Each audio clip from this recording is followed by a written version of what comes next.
খাবার শেষ পাতে চাটনি খেতে আমরা সবাই ভালোবাসি। আর সেই চাটনি যদি হয় আনারসের চাটনি, একদমই জমে যাবে বলুন।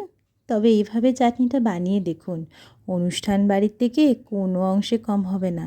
দুটো আনারসের ফালি নিয়েছি, মানে একটা আনারসকে আমরা দুই অর্ধেক করে নিয়ে অর্ধেকটা আনারসকে ভালো করে গ্রেট করে নিয়েছি।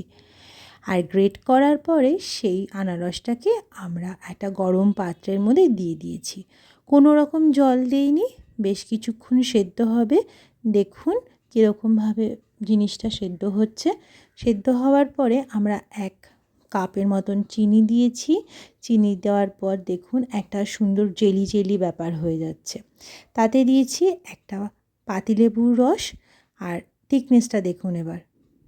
শেষে একটু চেরি দিয়ে দেবেন, আবার একটু ভালো করে নামিয়ে পরিবেশন করুন। ওপরে কাজু থাকলে একটু দিয়ে দেবেন। হলো তো সহজ রান্না বলুন।